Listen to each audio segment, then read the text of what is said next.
관상학에서는 눈썹이 눈의 길이보다 조금 더 길고 곱게 뻗어 있으면요, 횡재수가 있다 그럽니다.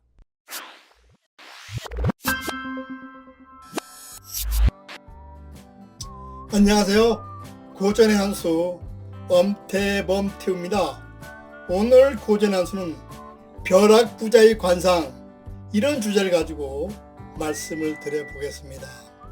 이 세상 사람들은요, 누구나 부자가 되고 싶은 소망을 간직한 채 하루하루를 열심히 살아가고 있습니다. 그러나 누군가는 로또 한 장으로 또는 부동산 투자를 잘해서 갑자기 벼락부자가 되는 사람도 있습니다.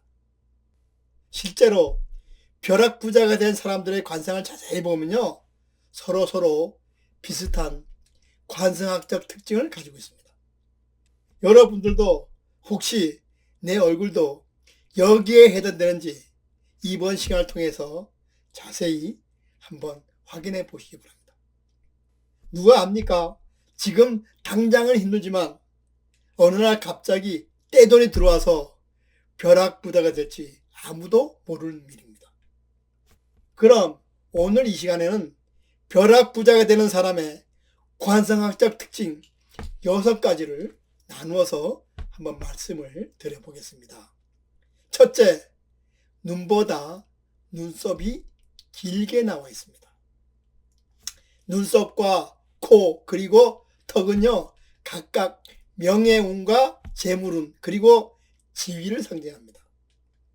관상학에서는 눈썹이 눈의 길이보다 조금 더 길고 곱게 뻗어 있으면요, 횡재수가 있다 그럽니다. 그리고 관자놀이 부분에 눈썹 끝이 명확하면요, 좋은 눈썹이라고 봅니다. 눈썹과 눈썹 사이 미간의 거리는요, 엄지손가락 2개 정도가 들어가면요, 적당하다고 봅니다. 또한 눈썹과 눈썹 사이를 인당이라고 부릅니다.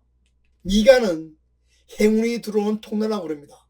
따라서 미간은 널찍하고 마치 피를 뿜듯이 혈색이 선홍색이 나면 하늘이 내려준 복을 타거나 벼락부자가 된다 그랬습니다. 만약 눈썹과 눈썹 사이에 지저분한 잔털이 많다면 쪽집게를 이용해서 뽑아주는 것이 좋다 그랬습니다. 눈썹 주변을 깨끗하게 손질해 주는 것은요, 외모적으로나 관상학적으로 좋다고 합니다. 따라서 부자가 되고 싶다면요, 눈썹부터 잘 다듬어 보시기 바랍니다. 둘째는요, 눈동자의 흰자위와 흑백이 분명합니다. 눈동자의 동공이 뚜렷하고 흰자위가 깨끗해서 흑백이 분명한 것은요, 부자들의 눈의 공통점이라고 말할 수 있습니다.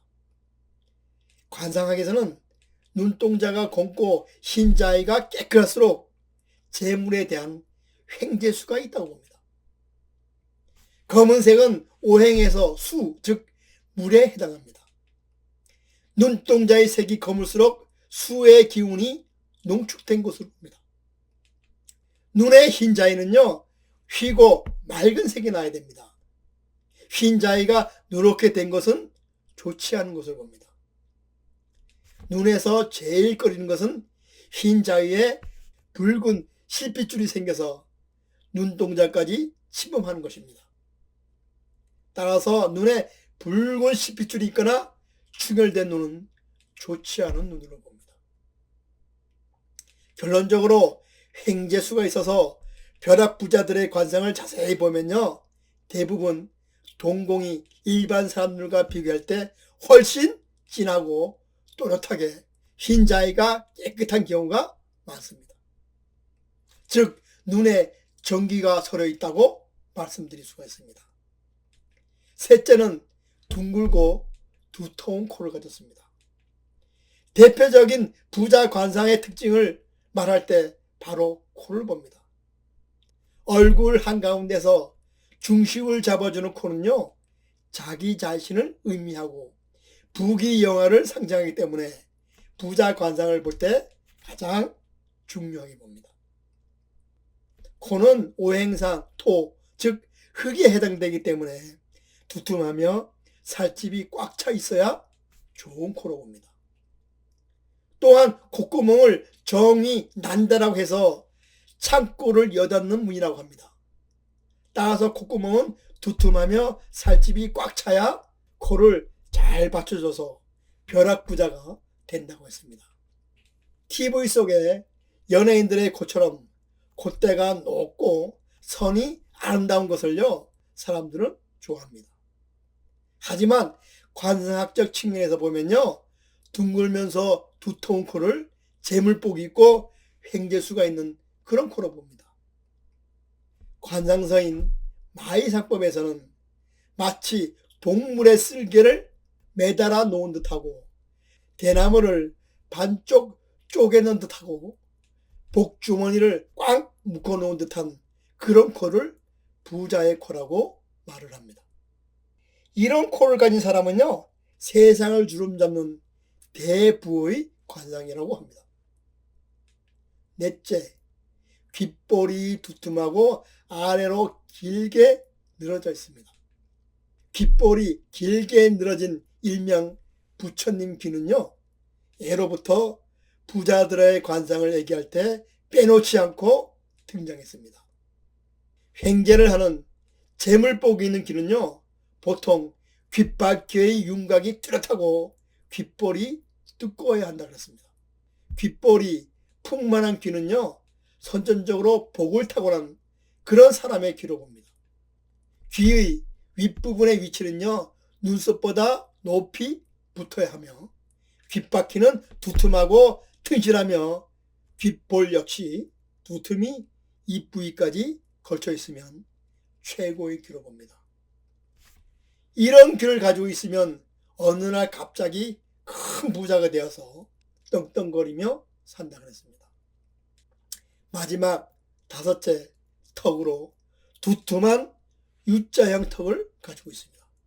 관상학에서는 턱을 노복궁이라고 해서 턱이 좋으면 재물이 좋으며 많은 부하를 거느린다 그랬습니다.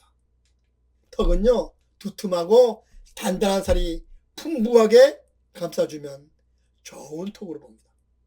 또한 턱의 끝이 앞으로 약간 나온 듯해야 재물복도 있고 많은 식소를 거느리며 살 수 있다고 했습니다.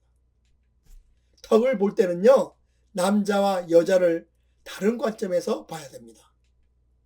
남자의 경우에는요, 넓고 두꺼운 턱이 좋으며 여자의 경우는 너무 넓지 않고 둥근 형태의 그런 턱이 좋은 턱으로 봅니다.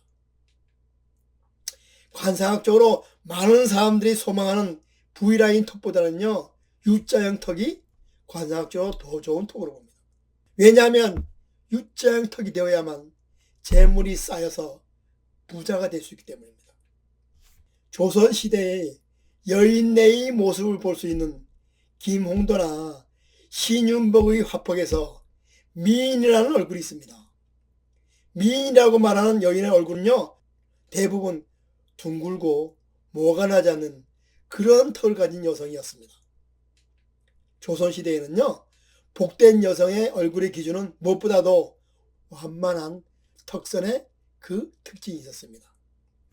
횡재를 해서 부자가 되려면 마음을 먼저 잘 써야 합니다. 옛말에 사주불여 관상, 관상불여 심상이라는 말이 있습니다. 사주는 관상보다 못하고 관상은 아무리 좋아도 심상, 즉 마음보다는 못하다는 말입니다. 이 말은요, 모든 것이 마음먹기에 달려있다는 그런 뜻입니다. 따라서 하늘에서 주는 복을 받으려면요, 무엇보다도 마음을 잘 써야 합니다. 횡재수가 있어 어느 날 갑자기 부자로 살 수 있는 것도요, 어쩌면 마음을 잘 써야 가능한 그런 일일지 모릅니다. 그럼 오늘 고전의 한수는요, 여기서 마치고 다음 시간에 다시 찾아뵙도록 하겠습니다.